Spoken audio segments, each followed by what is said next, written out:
Thank you very much. Thank you.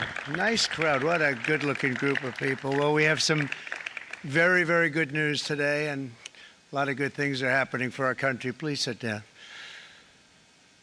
My fellow Americans, this is Liberation Day, waiting for a long time. April 2nd, 2025 will forever be remembered as the day American industry was reborn, the day America's destiny was reclaimed, and the day that we began to make America wealthy again. We're going to make it wealthy, good and wealthy. For decades, our country has been looted, pillaged, raped, and plundered by nations near and far, both friend and foe alike. American steelworkers, auto workers, farmers, and skilled craftsmen, we have a lot of them here with us today. They really suffered gravely. They watched in anguish as foreign leaders have stolen our jobs, foreign cheaters have ransacked our factories, and foreign scavengers have torn apart our once beautiful American dream. We had an American dream that you don't hear so much about. You did 4 years ago, and you are now, but you don't too often, and for many years and decades even, you didn't hear too much about. Our country and its taxpayers have been ripped off for more than 50 years, but it is not going to happen anymore. It's not going to happen. In a few moments, I will sign a historic executive order instituting reciprocal tariffs on countries throughout the world. Reciprocal, that means they do it to us and we do it to them. Very simple, can't get any simpler than that. This is one of the most important days, in my opinion, in American history. It's our declaration of economic independence. For years, hardworking American citizens were forced to sit on the sidelines as other nations got rich and powerful, much of it at our expense. But now it's our turn to prosper, and in so doing, use trillions and trillions of dollars to reduce our taxes and pay down our national debt, and it'll all happen very quickly. With today's action, we are finally going to be able to make America great again, greater than ever before.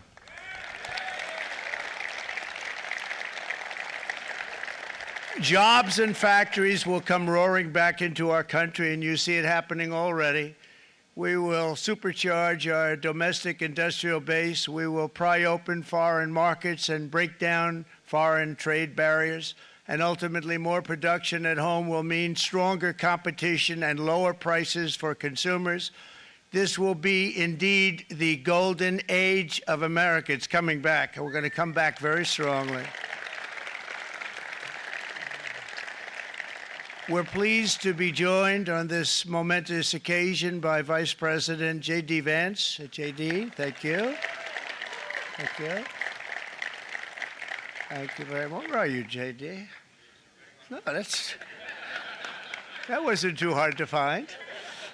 I was looking, you know, he likes to take a low-key attitude, so usually we sit right in front. He's gaining a lot of confidence, Mike, isn't he? And nearly my entire cabinet is here, as well as Speaker Mike Johnson, who's done an amazing job. And with the great success we had last night in Florida, we have a majority of 7. And 7's like a lot when we had it at 1, right? You've done a fantastic job. And many of the members of the House and Senate are with us. Senators, Congressmen, thank you all for being with us. We appreciate it. For decades, the United States slashed our trade barriers on other countries, while those nations placed massive tariffs on our products and created outrageous non-monetary barriers to decimate our industries. And in many cases, the non-monetary barriers were worse than the monetary ones. They manipulated their currencies, subsidized their exports, stole our intellectual property, imposed exorbitant VAT taxes to disadvantage our products, adopted unfair rules and technical standards, and created filthy pollution havens. They were absolutely filthy, but they always came to us and they said, we're violating, we should pay for it. It's all detailed in a very big report by the U.S. Trade Representative on Foreign Trade Barriers. and I'll just hold it up for you. It's available, and you don't have to pay too much. As I understand it, you'll pay nothing. It's a lot of work for something, actually, because it's a special book. It's frankly, it's very upsetting when you read it, when you see what people have been doing to us for 30 years. This all happened with no response from the United States of America, none whatsoever. But those days are over. Let me offer just a few examples of the vicious attacks our workers have faced for so many years. The United States charges other countries only a 2.4 tariff on motorcycles. Meanwhile, Thailand and others are charging much higher prices, like 60%. India charges 70%. Vietnam charges 75%, and others are even higher than that. Likewise, until today, the United States has for decades charged a 2.5 tariff. Think of that, 2.5% on foreign-made automobiles. The European Union charges us more than 10% tariffs, and they have 20% VATs, much, much higher.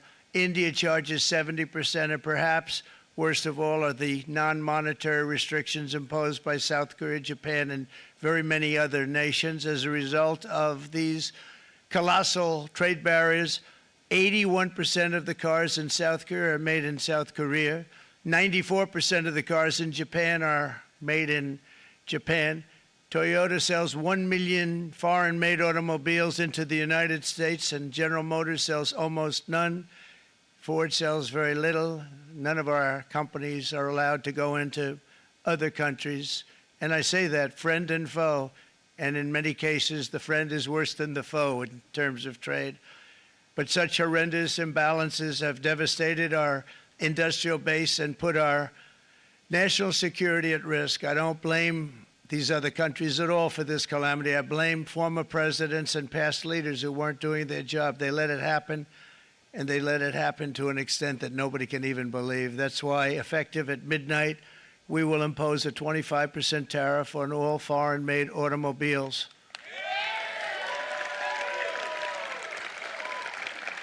Thank you. Brian, I'd like to have you come up here for a second, okay? I just see him sitting. He's been a fan of ours, and he understands this business a lot better than the economists, a lot better than anybody. Brian, say a few words, please, would you? Thank you, Mr. Thank you. President. It's a great honor to have you. Thanks. Thank you, Mr. President. I grew up just north of Detroit, Michigan, in Macomb County, known as the home of the Reagan Democrats. My first vote for president was for Ronald Reagan. I thought that was going to be the best president I ever saw in my lifetime until Donald J. Trump came along. I have watched my entire life, I have watched plant after plant after plant in Detroit and in the metro Detroit area close. There are now plants sitting idle. There are now plants that are underutilized, and Donald Trump's policies are going to bring product back into those underutilized plants. There's going to be new investment. There's going to be new plants built. And the UAW members, and I brought 20 of them with me, they're sitting right over here. We support Donald Trump's policies on tariffs 100%. So, Mr. President, we can't thank you enough. And in 6 months or a year, we're going to begin to see the benefits. I can't wait to see what's happening 3 or 4 years down the road. Thank you, Mr. President. Thank you so much. Thank you. What a great guy. He got it right from the beginning. He got it before almost anybody else. This group over there, they got it too. And you know, we won the state of Michigan. We won almost all of them, but we won Michigan by a lot, and I want to just thank you all. The auto workers were fantastic. The Teamsters were fantastic. Everyone was pretty good, I will tell you. Thank you very much. I appreciate it. You're going to be very happy very soon, and you probably see what's happening with all of the, not only car companies, but car companies in particular. You see it with all of the ones they're moving, they're announcing day in, day out. You're seeing it. Nobody's ever seen anything like that. With today's actions, we're also standing up for our great farmers and ranchers who are brutalized by nations all over the world. Brutalized. Canada, by the way, imposes a 250 to 300% tariff on many of our dairy products. They do the first can of milk. They do the first little carton of milk at a very low price, but after that it gets bad, and then it gets up to 275, 300%. So when they're figuring what's Canada charging, they say, oh, about 2%, 3%. But take a look at what happens down the road. When you look a little bit, it's not a pretty picture, and we don't like it, and it's not fair. It's not fair to our farmers. It's not fair to our country. And with countries like Canada, you know, we subsidize a lot of countries and keep them going and keep them in business. In the case of Mexico, it's $300 billion a year. In the case of Canada, it's close to $200 billion a year.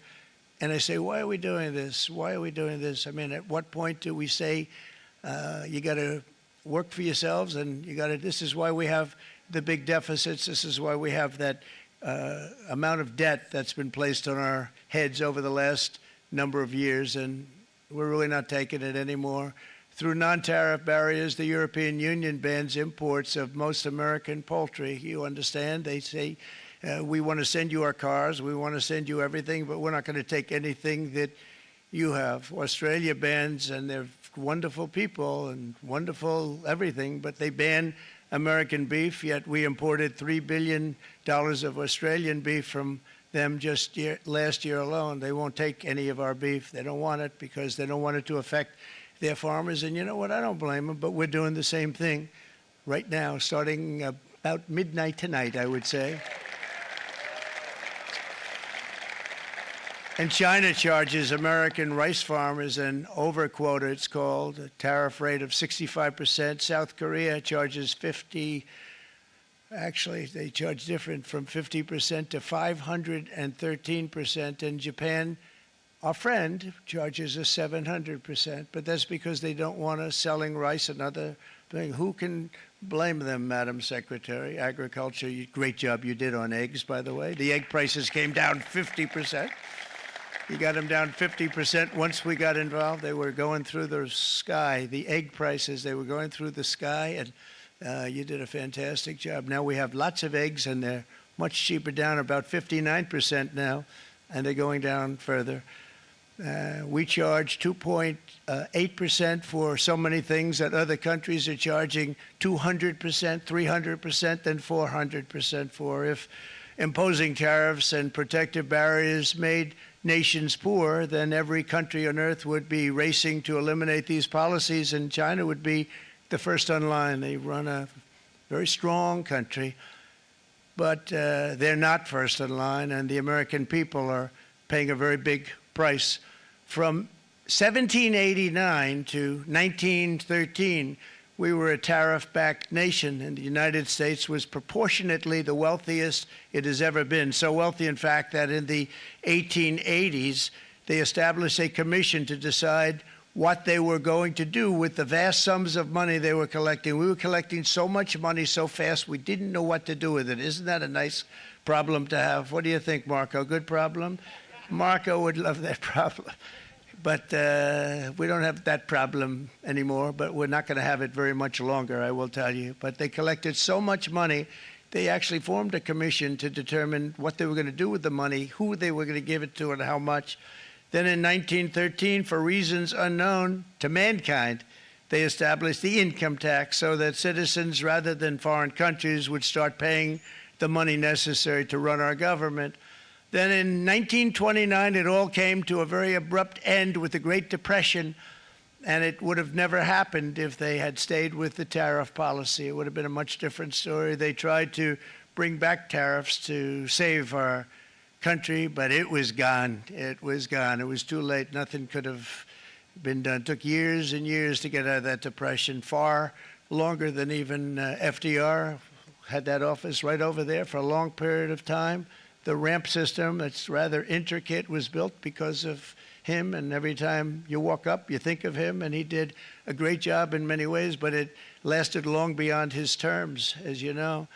But it's not too late any longer, and we're going to start being smart, and we're going to start being very wealthy again. We're going to be wealthy as a country because they've taken so much of our wealth away from us. We're not going to let that happen. We truly can be very wealthy. We can be so much wealthier than any country. It's not even believable. But we're getting smart. Nearly a century later, in the face of unrelenting economic warfare, the United States can no longer continue with a policy of unilateral economic surrender. We cannot pay the deficits of Canada, Mexico, and so many other countries. We used to do it. We can't do it anymore. We take care of countries all over the world. We pay for their military. We pay for everything they have to pay. And then when you want to cut back a little bit, they get upset that you're not taking care of them any longer. But we have to take care of our people, and we're going to take care of our people first. And I'm sorry to say that.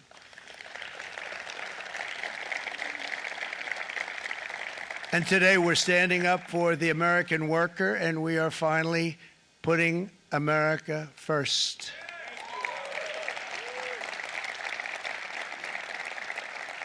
In Sleepy Joe Biden's last year in office, the United States hemorrhaged 100,000 manufacturing jobs, and the number was going through the roof at levels never seen before.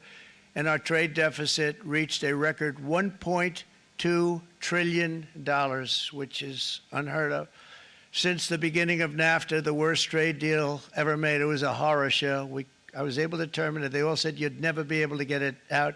We had to get approval from Congress to get it terminated. We had to live with that deal. It was the worst trade deal ever made by far. But since the very beginning of NAFTA, our country lost 90,000 factories. Think of what that is, 90,000. Think about putting a map up and putting tax on it. You wouldn't have enough room. 90,000. I said, is that possible? We had it checked 4 different times, and it was actually somewhat higher than that. And 5 million manufacturing jobs were lost while racking up trade deficits of $19 trillion. That was the worst trade deal ever made.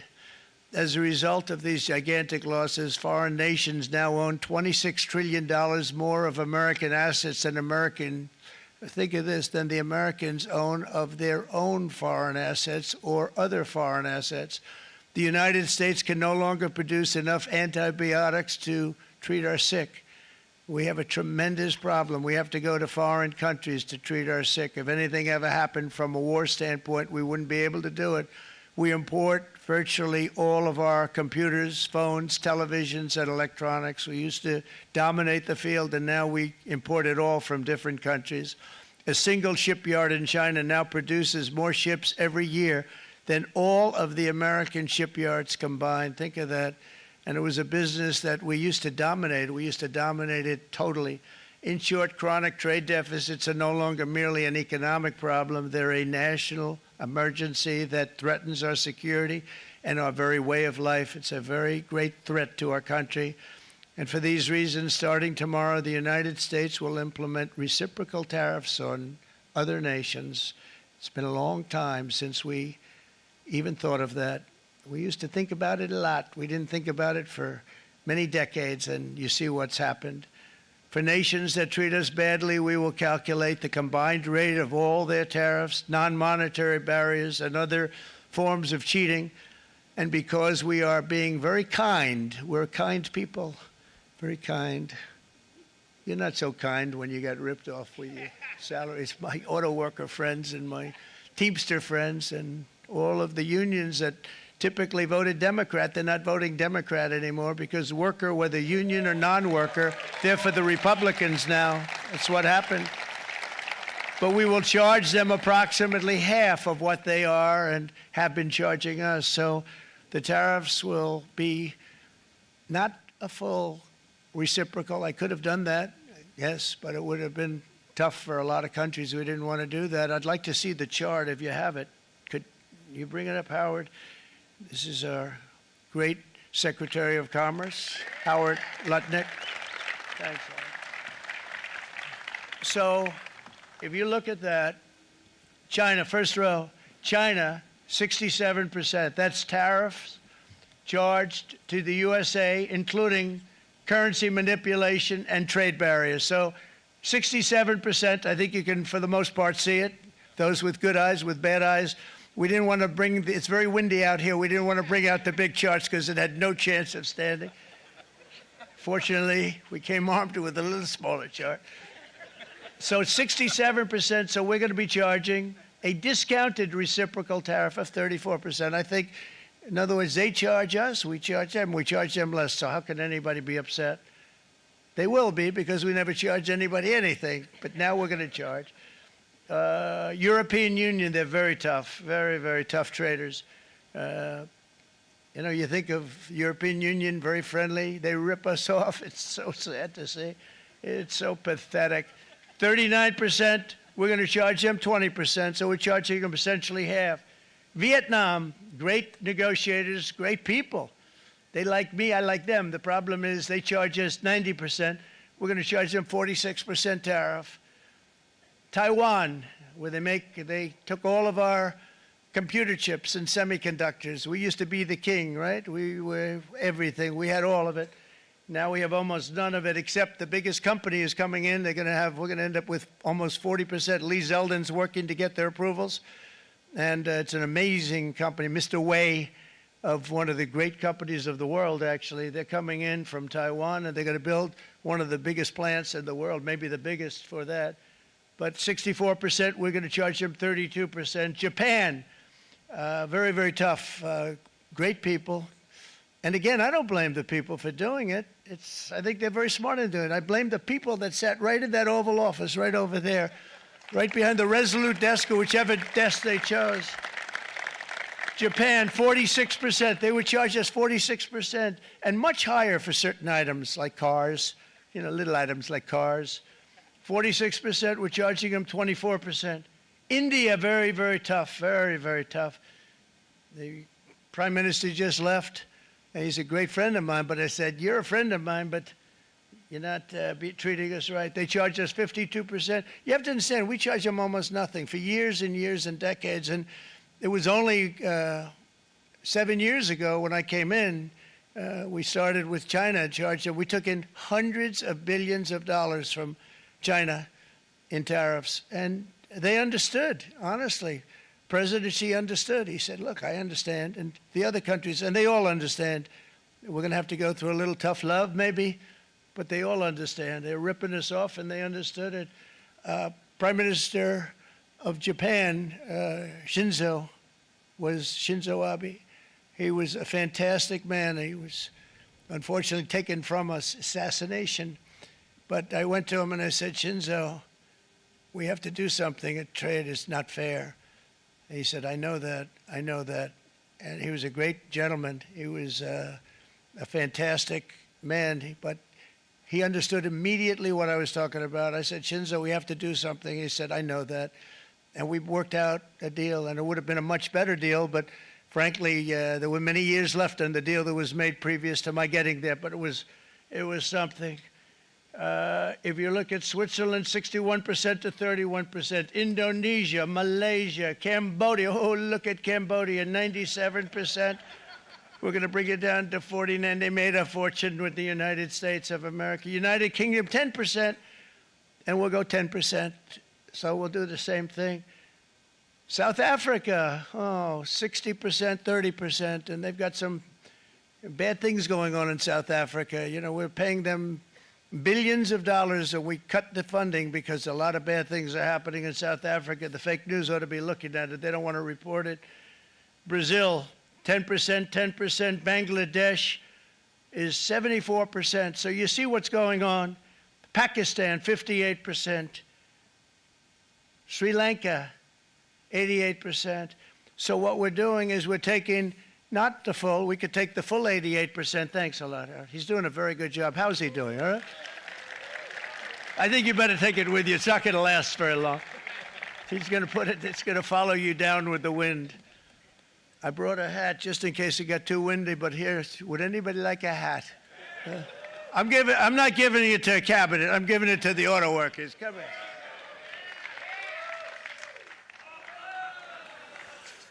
Thank you, fellas. Get it. That's it. That's it.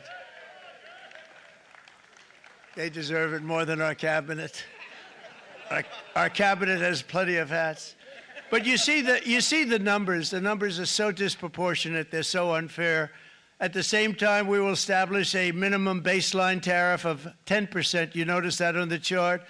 And that'll be on other countries to help rebuild our economy and to prevent cheating. So we're going to have a minimum of cheating, and we're going to be very severe on the people that at the gate that watch the tariffs and watch the product coming in, because there's been a lot of bad things happening at the gate because the money is so enormous that you're talking about. There's never been probably anything like it in terms of the enormity, and there are a lot of bad things happen at the people that do the check-in, and they're looking at 10-year jail sentences if they do play. We're going to treat them so good, but if they cheat, the repercussions are going to be extremely strong.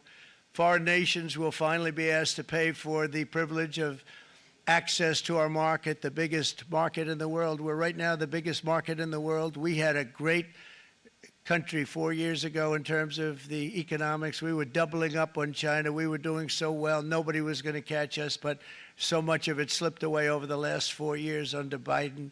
I campaigned on this policy throughout last year, and today that promise was made, and it was also a promise, as you know, that was kept. Promises made, promises kept. To any company that objects to our common sense reciprocal tariffs, again, reciprocal, back and forth, back and forth. And I call this kind reciprocal. This is not full reciprocal. This is kind reciprocal. But what we do is we cut it in half. We charge them. My answer is very simple if they complain. If you want your tariff rate to be zero, then you build your product right here in America, because there is no tariff if you build your plant, your product in America. And we've seen companies coming in like we've never seen before.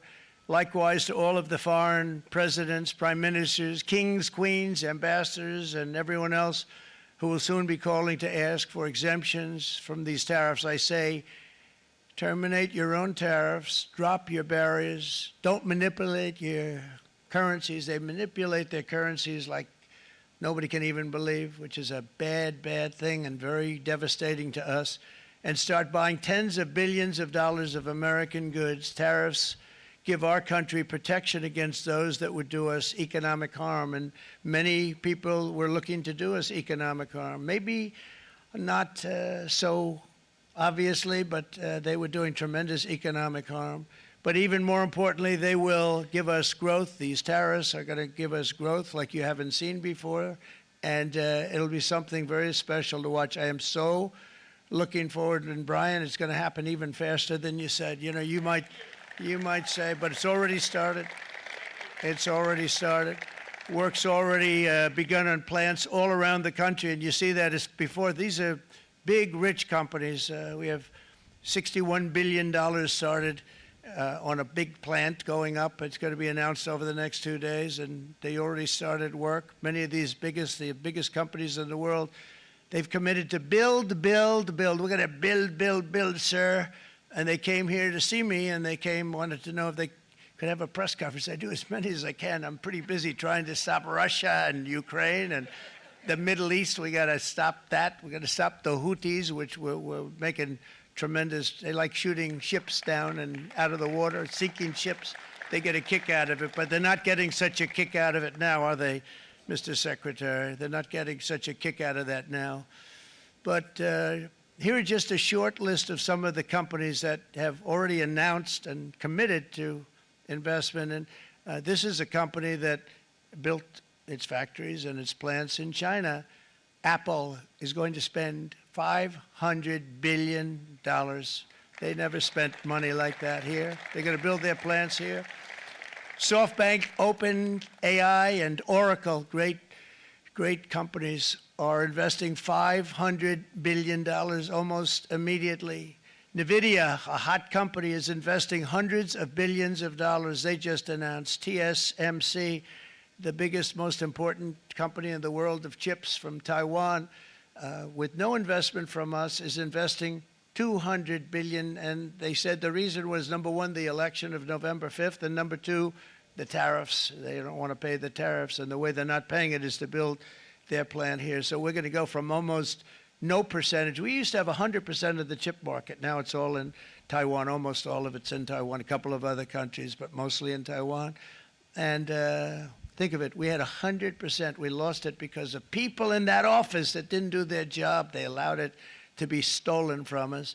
Johnson & Johnson, great company, $55 billion. Eli Lilly, $27 billion. Meta is investing $500 billion. Wow. DeMac is investing $20 billion. CMA, CGM, $20 billion. And then you have Merck and Clarios, Stellantis, General Motors, GE Aerospace, Honda, Nissan, Hyundai are all putting in billions and billions of dollars, and they're committed 100%. So. And we've never had, and this is after 2.5 months. This is after just a short, this all took place as soon as we came out with what everybody wanted to do. You know, I watched a gentleman today on television. He used to work with Lee Iacocca, a very respected automobile person, and he said, you know, because they're asking people, and they try and get as many negative people as they can, but they can't find them too much. It's pretty hard to find in terms of what we're doing, especially when they see all this investment. They said, so tell me, what do you think of what Trump is doing from the automobile standpoint? He said, I can't believe it. Somebody is finally, he's an older guy, real pro, really top guy, with Lee Iacocca. He said, I never thought I'd see the day when this would happen, where somebody had the courage to go and do what has to be done. This is transforming our nation. Our entire nation is going to be transformed, not only with the cars, but on every single other item that's built. We're going to become an industrial powerhouse. And he said that so beautifully today. In fact, I'm going to find out, I'm going to get a tape, and Bruce, I'm going to get that tape, and I'm going to send it to you out in Long Island, and you're going to play it for the people. And all your union workers and your non-union workers out there, you got a pretty even split. But we have, so far, it looks like we're going to have about $6 trillion of investments, and you wouldn't do that in years in this country over the last number of years. $6 trillion, and that's going to be much higher by the end of the year. And think of what $6 trillion is. You wouldn't have even a small percentage of that under this other system. We're going to be an entirely different country, and it's going to be fantastic for the workers. It's going to be fantastic for everyone. There will never have been a transformation of a country like the transformation that's already happening in the United States of America. It's an incredible thing to watch, and it's incredible to meet with the top people, people that you read about, very wealthy people, or people that are great managers and executives and presidents of big public companies, and to watch the enthusiasm they have now that they didn't have. They gave up on our country. They went to foreign countries and they built. Companies are pouring into our country at levels never seen before, with jobs and money to follow, and it's really beautiful. In the coming days, there will be complaints from the globalists and the outsourcers and special interests and the fake news. Always, fake news will always complain. But never forget, every prediction our opponents made about trade for the last 30 years has been proven totally wrong. They were wrong about NAFTA. They were wrong about China. They were wrong about the Trans-Pacific Partnership, which would have been a disaster if I didn't terminate it. If I didn't terminate that, United Auto Workers, you would have had no jobs in this country. You would have had no jobs. It was all going to other countries. In my first term, they said tariffs would crash the economy. Instead, we built the greatest economy in the history of the world. And again, I have great respect for President Xi of China, great respect for China, but they were taking tremendous advantage of us, and I commend them for that. I say, hey, if you can get away with it, that's okay. But, you know, they understand exactly what's happening, and they probably, most of them are saying it's about time they did something, but and they're going to fight, and they're going to fight fair. Everyone's going to fight. You know, it's like, I say to the leaders, look, you got to take care of your country, but we have to start taking care of our country now. We can't do what we've been doing for the last 50 years. From the day of my election, the stock market went up in my first term 88%, with Nesta going up 155%, more than any president has ever had in any term in office, by far. And I think we're going to blow that away. And maybe the numbers won't show, but I think they're going to show much better than even those numbers. But what you're going to see is you're going to see activity, that empty, dead sites, factories that are falling down. Those factories will be knocked down, and they're going to have brand new factories built in their place. They're not only talking about renovating, they're talking about brand new, the best anywhere in the world, the biggest anywhere in the world. I have a friend who builds car plants, and I said, I want to see the biggest and the best. He said, well, we have to go to Mexico. I said, no, I want to see it in the United States. He said, we're not building them in there. This is a year and a half ago during the campaign. He said, we're not building it. You'd have to go to Mexico. When I was starting to decide to run, and I went to number one in the polls very rapidly, I want to say, like, let's say in the first hour. And then shortly thereafter, it looked like I was going to win, and the fake news was saying, oh, no, don't do this. What they don't know is if I didn't win, they would have really been in trouble, because nobody wants to read them anyway. But I tell you what, when it looked like I was going to win, I announced that I was going to be doing exactly what we're talking about today. Great consistency, actually, because I've been talking about it for 40 years, but because I saw what was happening 40 years ago. If you look at my old speeches when I was young, very handsome, my old speeches, and that people would say I'd be on a television show, I'd be talking about how we were being ripped off by these countries. I mean, nothing changes very much. The only thing that changed were the countries, but nothing really changes. But it's why it's such an honor. It's such an honor to be finally able to do this. If you look at China, I took in hundreds of billions of dollars in my term, hundreds of billions. They never paid 10 cents to any other president, and yet they paid hundreds of billions, so much so that Biden couldn't do anything. They wanted to try and terminate it because he had a very special relationship with China. You know what the relationship was? He had a special relationship. But the numbers were so big, that they couldn't do it. So they did ease it up. They did things that they shouldn't have done. They made it a lot more comfortable for them, but they couldn't do it because the numbers were hundreds of billions of dollars, and I did that. And we were on our way to doing something like incredible. And then we had a very bad election happen, a very bad election. A lot of bad things happened. So when I said we got to do it again, I said we have to make it too big to rig. And we made it too big to rig, and we won in records, and it was a monumental win. And it was such an honor to see so many of you, like Brian and your friends, here with us to celebrate, and to more importantly celebrate what we're doing, because that wouldn't be a full celebration if we didn't do this, because this will be an entirely different country in a short period of time. It'll be something the whole world will be talking about it. The critics made the very tired predictions earlier this year, but in February, core inflation dropped to the lowest rate in 4 years. And the price of eggs, as you know, just in a month and a half, we were there for 4 weeks. And the first week, I got blamed for eggs. I said, I just got here. They said eggs have gone up at like 250%, and you can't get eggs. And they were going crazy. And I said, I just got here.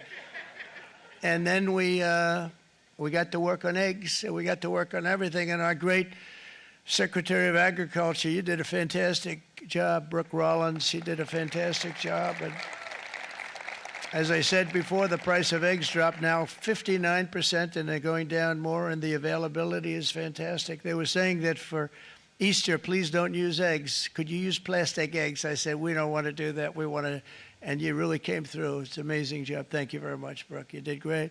But likewise, an old-fashioned term that we use, groceries. I used it in the campaign. It's such an old-fashioned term, but a beautiful term, groceries. It sort of says a bag with different things in it. Groceries went through the roof, and I campaigned on that. I talked about the word groceries for a lot, and energy costs now are down. Groceries are down. Gasoline is way under $3, and people are beginning to be able to buy things and live again. We brought prices way down. We created 10,000 already in a few weeks, new manufacturing jobs.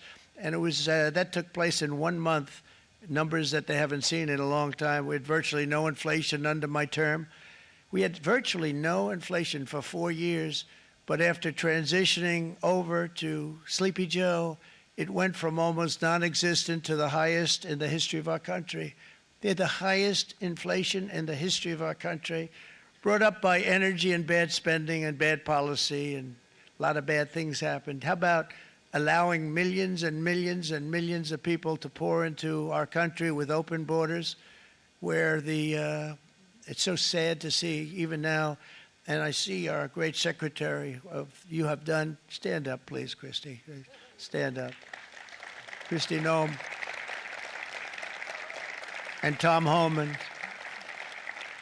These people are doing a great job, but gotten them out in records. We have problems with judges that don't want them to go out. They want Tren de Aragua, and they want MS-13, the most vicious gangs ever. Nobody's ever seen anything like it. Absolute killer gangs. They kill people. They don't even think about it. And we put them out, and we have judges now, radical left judges that they don't want them to go out. They want them to even be brought back. Let's bring them back. You've done a fantastic job, and please thank everybody. Homeland Security, thank everybody. Appreciate it. And we now have a border that's the best border that we've ever had, even better than it was my first term. My first term we did good, but this one we really specialized in. We've done really well. And we had records then. We had the best, safest border. 4 years ago, we had the best border there ever was. And now we have, you've actually matched it and done even better. And we're going to get it down the right way. And we want people, by the way, to come into our country, but we want to come in through a legal process. We want them to come in legally. We need more people. We need people to run these plants and to help the auto workers and the Teamsters and the non-union people and everybody else. But we need people and the farmers. And we're going to let people come in, but they want to come in. We want them to come in legally. They have to have the capability of loving our country, not people that hate our country. We don't want them in our country. And now we're going to pass the largest tax cuts in American history, and that's where we're relying on Mike and John Thune. And we will not cut Social Security, Medicare, or Medicaid benefits, and the Democrats will, because if they got in, the entire economy would collapse. This country was heading for a collapse under the people that you saw. They were horrible. I think one of the reasons people like the job, I have my highest approval ratings because I think they're comparing me to the worst administration in the history of our country, so I appreciate that at least. But Speaker of the House Mike Johnson and Senate Majority Leader, appreciate it, Mike. John Thune have been fantastic, by the way. But they've been working tirelessly on taking the next step to pass the plan for our one big, beautiful bill. I'd like to name it that if you can. One big, beautiful. I made that statement about 6 months ago, and everybody calls it one big, beautiful bill. And it will be that. It'll have everything, the big tax cuts and every incentive there is. And it'll be fantastic. And by the way, for the cars, we're asking for an interest deduction on a loan. So if you build the car, only in America we do it, Brian. If the car's not built in America, you don't get the interest rate deduction. But if you build the car in America, if you buy a car, if it's built in America, then you get an interest rate deduction, tax deduction, and that's a big thing. That's going to be a big thing. I think that's going to pay for itself very quickly, that deduction. Never happened. We've never had anything like that before. Somebody said, where do you get the idea? Because it's so basic. You would think that would have happened a long time ago. It never did, and I'm very happy it didn't because now I can say that was my idea. But we're going to get us closer to the debt extension. We have to get the debt extension passed, and I know you're going to be able to do that, Mike, and it's very important that you do that. And all of the other things that the Senate budget plan gives us, along with working, because I know they're working together, John and Mike, and the two bills are going very well together. We need to get our shared priorities done, including certain permanent tax cuts. We want the tax cuts to be permanent, spending cuts, energy and historic investments in defense, border, and so much more. We're covering everything. These will be phenomenal. There'll be no bill like this going to straighten. One bill is going to straighten out our country for many, many years to come.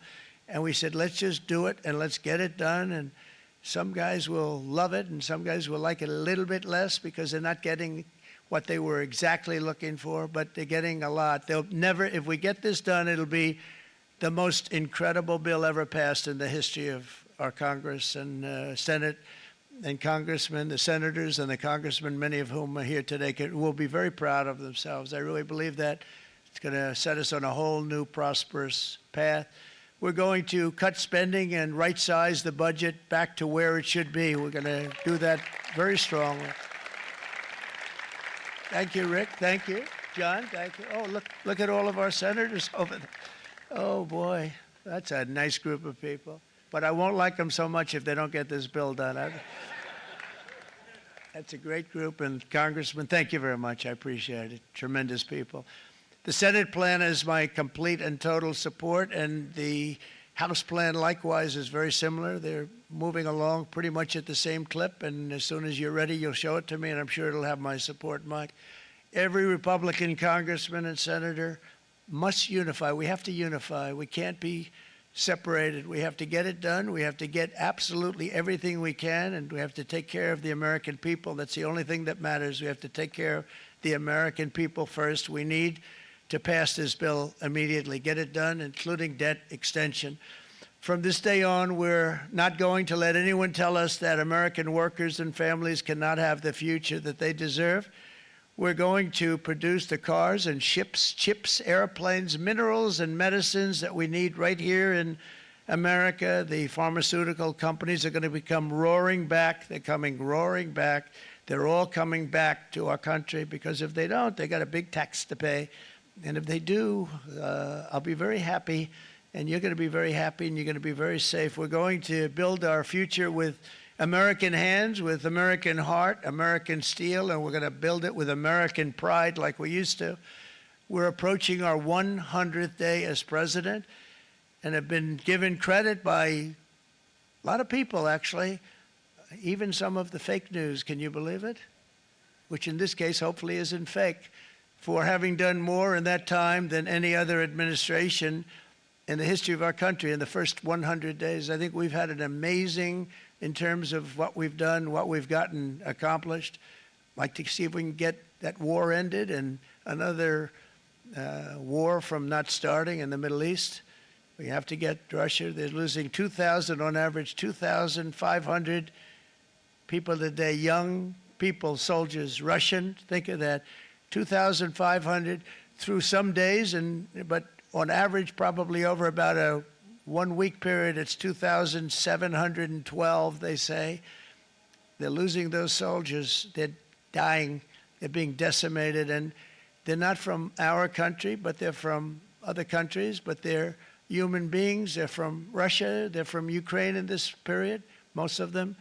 And we're going to get it stopped. It's a senseless war that would have never happened if I was president, and it shouldn't be allowed to go on. And I think we're being given good cooperation by Russia and by Ukraine, but we have to get it stopped. It's humanity. It's humanity. It's a terrible thing. This will be a very big moment. I think you're going to remember today. It's going to be a free nation that we're dealing with. We're going to have a very free and beautiful nation. It's going to be Liberation Day in America, and it's going to be a day that hopefully you're going to look back in years to come and you're going to say, you know, he was right. This has turned out to be one of the most important days in the history of our country. God bless you, and God bless America. Thank you, everybody. Thank you very much. Thank you. Thank you very much.